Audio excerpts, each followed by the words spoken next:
사랑하는 생활지식 시청자 여러분, 건강내과 박선우 원장입니다. 지난 시간에 우리는 당뇨병이 더 이상 남의 일이 아닌 사랑하는 우리 모두의 문제라는 사실과 함께 당뇨병의 진짜 적은 단순히 혈당 수치가 아닌 인슐린 저항성이라는 것을 자세히 알아보았습니다. 여러분의 건강한 내일을 위한 첫걸음을 함께 시작해 주셔서 정말 감사합니다. 자, 그런데요, 혹시 여러분은 점심 식사 후에 마치 춘곤증이라도 온 듯 나른하고 졸음이 쏟아져서 업무나 일상생활에 지장을 받으신 적은 없으신가요?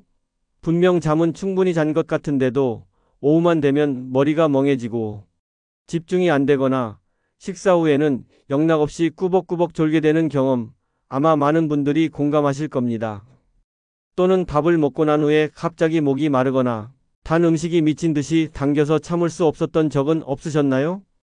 대부분의 사람들은 이런 증상들을 그저 식곤증이라고 생각하며 대수롭지 않게 넘기곤 합니다. 하지만 박선우 원장이 여러분께 감히 말씀드립니다. 이 모든 증상들은 단순한 식곤증이 아닙니다. 이것은 여러분의 몸이 보내는 아주 중요한 경고 신호이며 바로 혈당 스파이크라는 위험한 현상의 증거일 수 있습니다. 혈당 스파이크는 우리 혈관에 칼날을 휘두르는 것과 같아서 서서히 우리의 혈관을 망가뜨리고 결국 심근경색이나 뇌졸중 같은 치명적인 합병증을 유발할 수 있습니다. 오늘 이 시간에는 혈당 스파이크가 무엇인지, 왜 그렇게 위험한지, 그리고 우리의 건강을 위협하는 이 혈당 스파이크를 부르는 최악의 음식들은 무엇인지 서울건강내과 박선우 원장이 속 시원하게 알려드리겠습니다. 여러분의 건강한 식습관을 위한 필수적인 정보이니 끝까지 집중해 주시길 바랍니다. 생활지식 채널의 당뇨 정복 프로젝트는 오늘도 여러분의 건강을 응원합니다. 시작하기 전에 구독과 좋아요, 그리고 알림 설정까지 꼭 부탁드립니다. 혈당 스파이크, 왜 그렇게 위험한가요? 많은 분들이 혈당 스파이크라는 말을 들어는 보셨을 겁니다. 하지만 이게 정확히 무엇이고 왜 그렇게 우리 몸에 해로운지는 잘 모르시는 경우가 많습니다. 혈당 스파이크는 정식 의학 용어는 아니지만 식사 후에 혈당 수치가 마치 롤러코스터처럼 급격하게 치솟았다가 다시 곤두박질치는 현상을 아주 정확하게 표현하는 말입니다. 일반적으로 공복 혈당과 식사 후 1시간 혈당의 차이가 50mg/dL 이상 나거나 식사 후 혈당이 140mg/dL를 훌쩍 넘어 가파르게 상승하는 경우 우리는 혈당 스파이크를 의심해 볼 수 있습니다. 그렇다면 이런 혈당 스파이크는 왜 일어나는 걸까요? 우리 몸에 들어온 탄수화물은 소화 과정을 거쳐 포도당으로 분해되고 이 포도당이 혈액 속으로 흡수되어 혈당을 올리게 됩니다. 이때 어떤 탄수화물을 먹었느냐가 중요합니다. 바로 당지수, 즉 GI가 높은 음식이 주범입니다. 당지수라는 것은 특정 음식을 먹었을 때 혈당이 얼마나 빠르게 오르는지를 수치화한 것입니다.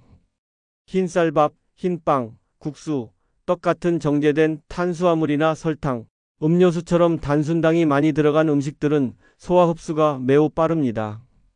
마치 빠른 속도로 포도당을 혈액 속으로 쏟아붓는 것과 같습니다. 특히 굶주린 상태에서 이런 음식을 먹으면 혈당은 그야말로 폭발적으로 치솟게 되죠. 혈당이 이렇게 급격하게 오르면 우리 몸은 어떻게 반응할까요? 췌장은 놀라면서 혈당을 낮추기 위해 엄청난 양의 인슐린을 한꺼번에 뿜어냅니다.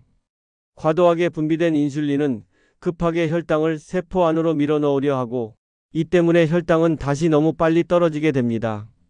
마치 롤러코스터가 최고점에서 갑자기 바닥으로 곤두박질치듯 혈당이 급락하는 현상이 나타나는 겁니다.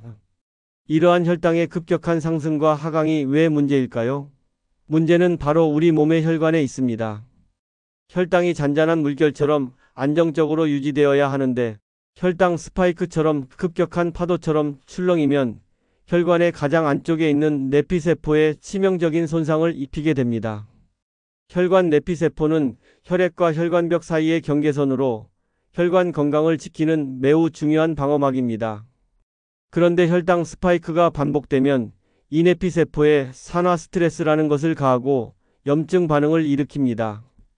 쉽게 비유하자면 혈관 내피세포는 마치 매끈한 코팅이 되어 있는 수도관과 같습니다. 그런데 혈당 스파이크가 반복될 때마다 이 코팅에 미세한 상처가 나고 염증이 생기는 겁니다. 이런 상처와 염증이 반복되면 혈관벽은 점점 두꺼워지고 딱딱해지며 탄력을 잃게 됩니다. 이것이 바로 동맥경화의 시작입니다. 한번 동맥경화가 진행되면 혈관은 좁아지고 피가 잘 통하지 않게 되면서 심장과 뇌, 신장 등 우리 몸의 주요 장기에 산소와 영양분 공급이 원활하지 않게 됩니다. 이 동맥경화는 결국 우리 건강에 가장 큰 위협으로 다가옵니다. 좁아진 심장혈관은 협심증이나 심근경색을 유발하고 뇌혈관이 막히면 뇌졸중이 발생합니다. 당뇨병 환자분들에게 심혈관 질환은 주요 사망 원인 중 하나로 꼽힙니다. 혈당 스파이크는 비단 당뇨 환자분들만의 문제가 아닙니다. 당뇨병이 없는 건강한 사람이라 할지라도 반복적인 혈당 스파이크는 혈관을 손상시키고 인슐린 저항성을 악화시켜 장기적으로는 당뇨병으로 가는 지름길이 될 수 있습니다.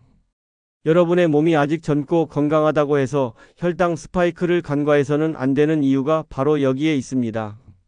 더 큰 문제는 혈당 스파이크가 평균 혈당 수치인 당화혈색소 HbA1c가 정상 범위에 있더라도 얼마든지 발생할 수 있다는 점입니다. 당화혈색소는 최근 2에서 3개월간의 평균 혈당을 보여주는 지표이기 때문에 식후에 혈당이 급격히 치솟았다가 다시 내려오는 롤러코스터 혈당은 당화혈색소 수치에는 잘 반영되지 않을 수 있습니다. 즉, 건강검진 결과 당화혈색소가 정상으로 나왔다고 해서 안심할 수 없다는 뜻입니다. 혈당 스파이크는 보이지 않는 곳에서 우리의 혈관을 서서히 망가뜨리고 있는 숨은 적인 것이죠. 그러니 식후 졸음, 무기력함, 심한 갈증 등 박선우 원장이 앞서 말씀드린 증상들을 가볍게 여기지 마세요. 이런 증상들이 바로 여러분의 몸이 혈당 스파이크의 위험에 처해 있다고 보내는 강력한 경고 신호입니다. 이 신호를 무시하고 계속해서 혈당을 급격하게 올리는 식습관을 유지한다면 우리의 혈관은 돌이킬 수 없는 손상을 입게 될 것입니다. 다음 시간에는 그렇다면 과연 어떤 음식들이 이런 혈당 스파이크를 부르는 가장 위험한 주범들인지 박선우 원장이 자세히 파헤쳐 드리겠습니다. 이제 본격적으로 혈당 스파이크를 부르는 가장 위험한 주범들을 공개할 차례입니다. 건강내과 박선우 원장이 여러분께 반드시 피해야 할 5가지 최악의 음식들을 알려드리겠습니다. 이 음식들은 당뇨병 환자는 물론이고 당뇨병 예방을 위해서도 반드시 멀리해야 할 독과 같습니다. 첫 번째, 가당 음료입니다. 탄산음료, 시판되는 과일 주스, 스포츠 음료, 그리고 달콤한 믹스커피나 차는 그야말로 마시는 설탕과 같습니다. 이런 음료들은 액체 형태이기 때문에 소화 과정 없이 우리 몸에 바로 흡수되어 혈당을 그야말로 폭발적으로 치솟게 만듭니다. 상상해 보세요. 밥 한 공기에 들어있는 포도당보다도 훨씬 많은 설탕을 한 번에 마신다고 생각하시면 됩니다. 특히 이런 음료에 주로 사용되는 액상과당, 하이 프룩토스 콘 시럽은 정말 위험합니다. 액상과당은 인슐린을 자극하지 않고 바로 간으로 대사되기 때문에 우리 몸이 혈당이 올랐다는 신호를 잘 인지하지 못하게 만듭니다. 그 결과 간에 지방이 쌓여 지방간을 유발하고 지난 시간에 말씀드린 인슐린 저항성을 급격히 악화시키는 최악의 성분이라고 할 수 있습니다. 아이들이 좋아하는 요구르트나 시판되는 유산균 음료 중에도 설탕이 엄청나게 많이 들어있는 경우가 많으니 꼭 성분표를 확인하셔야 합니다. 목마르다고 무심코 마시는 한 잔의 음료가 여러분의 혈관에 얼마나 큰 부담을 주는지 꼭 기억해 주시길 바랍니다. 두 번째, 정제 탄수화물입니다. 우리가 매일 먹는 주식 중에도 혈당 스파이크를 일으키는 주범이 숨어 있습니다. 바로 섬유질과 영양소가 거의 제거된 흰 쌀밥, 흰 빵, 일반 국수, 떡, 그리고 과자나 케이크 같은 음식들입니다. 이 정제 탄수화물은 우리 몸에 들어오자마자 매우 빠르게 포도당으로 전환됩니다. 섬유질이 풍부한 통곡물과 달리 정제된 탄수화물은 소화, 흡수를 지연시켜줄 보호막이 전혀 없기 때문에 혈당이 급격하게 치솟는 것이죠. 특히 한국인이 좋아하는 떡볶이, 라면 같은 분식이나 짬뽕, 짜장면 같은 면 요리는 정제 탄수화물의 대표 주자입니다. 설상가상으로 잡채밥처럼 면과 밥이 함께 있는 메뉴는 혈당 폭탄 그 자체이므로 특히 주의해야 합니다. 이런 음식들을 자주 드신다면 여러분의 췌장은 혈당을 낮추기 위해 밤낮 없이 고생하고 있을 겁니다. 세 번째는 건강한 척하는 배신자들입니다. 의외로 건강에 좋다는 인식 때문에 방심하고 섭취하기 쉬워 더욱 위험한 음식들이 많습니다. 예를 들어 말린 과일을 생각해 보세요. 과일을 말리면 수분이 증발하면서 당분과 칼로리가 고도로 농축됩니다. 건포도 한 줌이나 말린 자두 몇 개 또는 곶감 한 개에는 생과일 몇 배에 달하는 당이 들어 있습니다. 말린 과일은 섬유질이 일부 남아있기는 하지만 당분 함량이 워낙 높아 혈당을 급격히 올리므로 간식으로 피해야 할 1순위입니다. 다음으로 고당도 과일입니다. 모든 과일이 안전한 것은 아닙니다. 바나나, 파인애플, 망고, 잘 익은 감, 멜론, 그리고 수박은 다른 과일에 비해 당 함량이 높아 혈당을 급격히 올릴 수 있습니다. 물론 적정량은 괜찮지만 너무 많이 먹거나 주스 형태로 마시면 위험합니다. 또한 군고구마도 조심해야 합니다. 고구마는 감자보다 혈당 지수가 낮아 좋은 탄수화물로 알려져 있죠. 하지만 이는 찐 고구마에 해당하는 이야기입니다. 군고구마는 굽는 과정에서 녹말이 당으로 변하는 당화가 일어나 혈당 지수가 찐 고구마보다 훨씬 높은 90 이상으로 치솟습니다. 마지막으로 건강 시리얼이나 저지방 베이글 같은 마케팅에 속지 마세요. 통곡물이나 저지방이라고 내세운 아침 식사용 시리얼 중 상당수는 설탕이나 시럽으로 코팅되어 있습니다. 베이글 역시 압축된 밀가루 덩어리로 혈당 지수가 흰 빵보다도 높은 경우가 많습니다. 무지방이나 저지방 요거트, 우유 같은 유제품도 지방을 제거하면서 밋밋해진 맛을 보완하기 위해 설탕이나 액상과당을 첨가하는 경우가 허다합니다. 오히려 적당량의 지방은 포만감을 주고 소화 흡수를 늦춰 혈당 조절에 도움이 될 수 있습니다. 네 번째, 각종 소스와 드레싱입니다. 우리는 메인 요리에만 신경 쓰고 소스는 간과하기 쉽습니다. 하지만 샐러드에 곁들이는 달콤한 드레싱, 볶음 요리에 들어가는 굴소스, 돈가스 소스, 그리고 케첩 같은 양념에는 생각보다 많은 양의 설탕과 나트륨이 숨어 있습니다. 특히 우리가 자주 먹는 비빔밥의 고추장, 찌개의 조미료 등도 설탕이 많이 들어가는 경우가 있으니 항상 조리할 때 주의해야 합니다. 단짠의 유혹에 넘어가 소스를 과하게 섭취하면 아무리 건강한 재료로 만든 음식이라도 혈당 스파이크의 주범이 될 수 있습니다. 마지막 다섯 번째, 바로 술입니다. 많은 분들이 술이 혈당에 어떤 영향을 미치는지 잘 모르시거나 오해하는 경우가 많습니다. 알코올은 간에서 포도당이 생성되는 것을 일시적으로 억제하여 오히려 저혈당을 유발할 수도 있습니다. 하지만 이는 아주 일시적인 현상일 뿐 이 효과가 사라지면 반동으로 혈당이 급격히 오를 수 있습니다. 더 큰 문제는 술 자체가 고칼로리이기도 하지만 술을 마시면서 함께 섭취하는 고칼로리 안주입니다. 술자리는 평소의 혈당 관리 노력을 무너뜨리고 폭식으로 이어지기 쉬워 혈당 조절을 망치는 가장 큰 주범이 될 수 있습니다. 특히 잦은 음주는 간 건강에도 치명적이므로 당뇨 환자분들에게는 절제가 필수적입니다.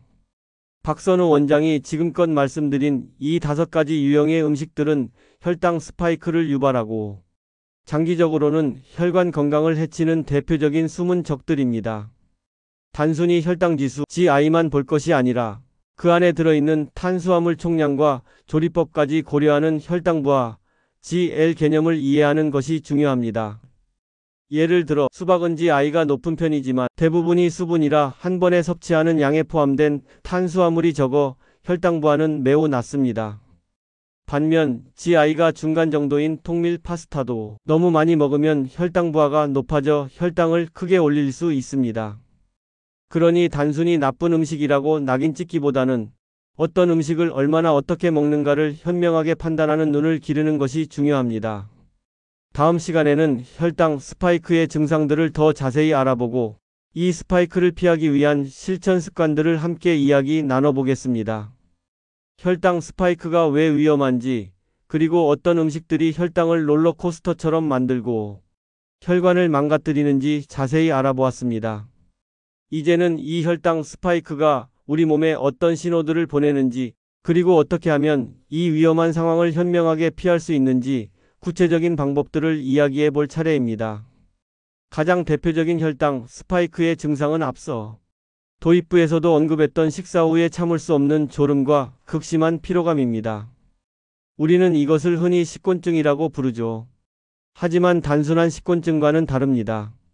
건강한 식곤증은 식사 후에 몸이 편안해지면서 찾아오는 나른함이지만 혈당 스파이크로 인한 졸음은 머리가 멍하고 심한 무기력감이 동반되며 심할 경우 꾸벅꾸벅 졸게 되는 것입니다.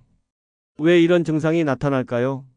여러분이 혈당을 급격하게 올리는 음식을 드시면 우리 몸은 이에 반응해 엄청난 양의 인슐린을 분비합니다.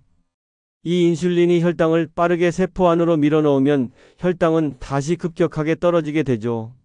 혈당이 갑자기 떨어지면 뇌에 필요한 포도당 공급이 불안정해지고 뇌가 에너지 부족 상태에 빠지면서 강렬한 피로감과 졸음이 쏟아지게 되는 것입니다. 마치 갑작스러운 과부하에 걸린 컴퓨터가 멈추는 것과 같은 이치입니다. 이와 함께 나타나는 증상으로는 집중력 저하와 멍한 느낌이 있습니다. 뇌는 포도당을 주 에너지원으로 사용합니다. 그런데 혈당이 급격히 오르내리면서 뇌에 포도당이 제대로 공급되지 않거나 혈당이 너무 낮아지는 순간에는 뇌 활동이 원활하지 않아 집중하기 어렵고 머리가 멍해지는 느낌을 받게 됩니다. 중요한 회의 중이거나 운전 중에 이런 현상이 나타나면 정말 위험할 수 있습니다. 또한 심한 갈증과 잦은 소변도 혈당 스파이크가 보내는 중요한 신호입니다.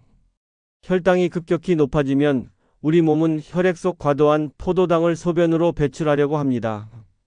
이때 포도당이 수분을 함께 끌고 나가기 때문에 소변량이 늘고 몸속 수분이 부족해지면서 강렬한 갈증을 느끼게 되는 것입니다.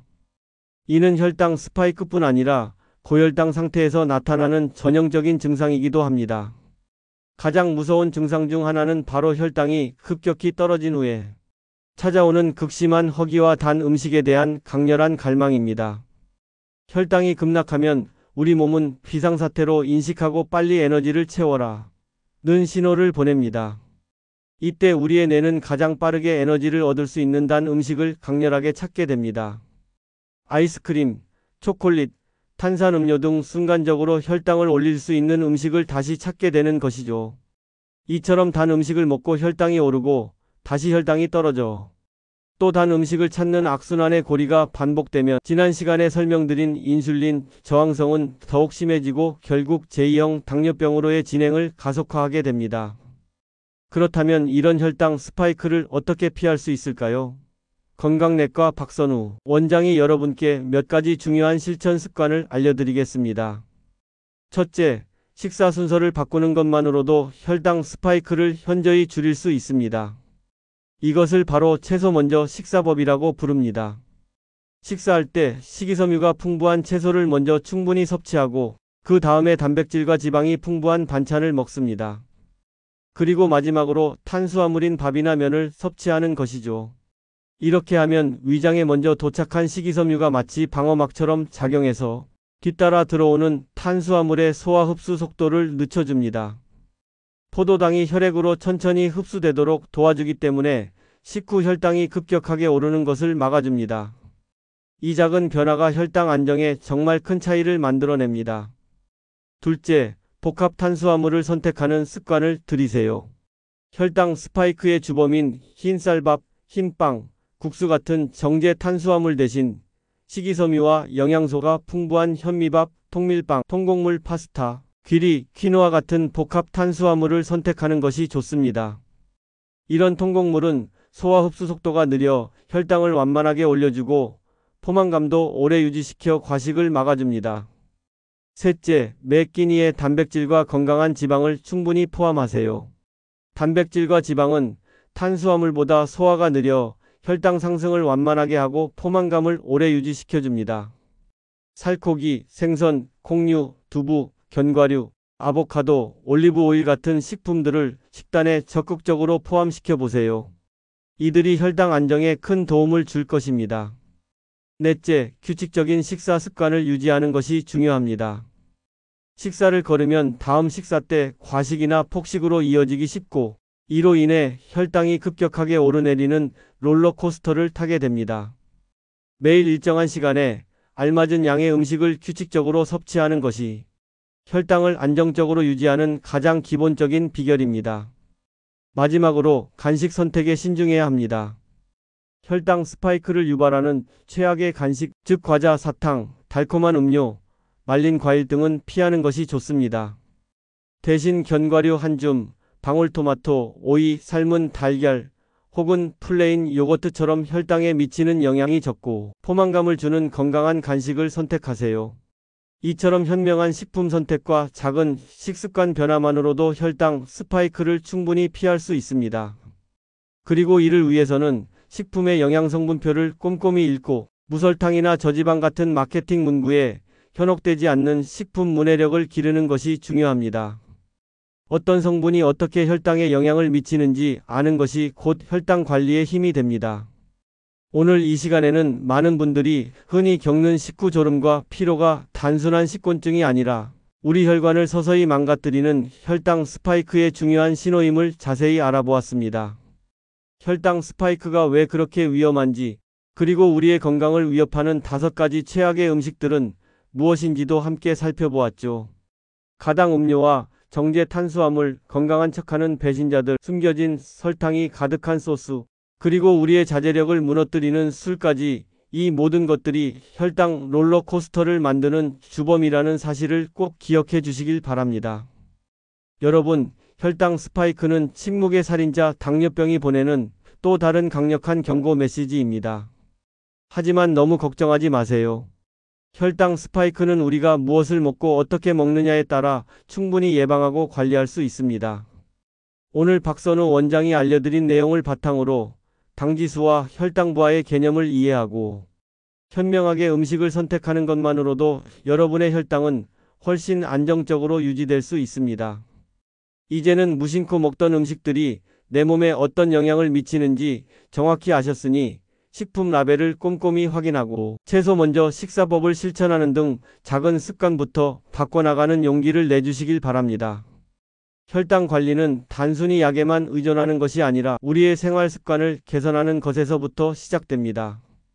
식단은 물론이고 우리 몸을 건강하게 만드는 다른 중요한 요소들도 함께 관리해야 진정한 당뇨 정복에 이를 수 있습니다.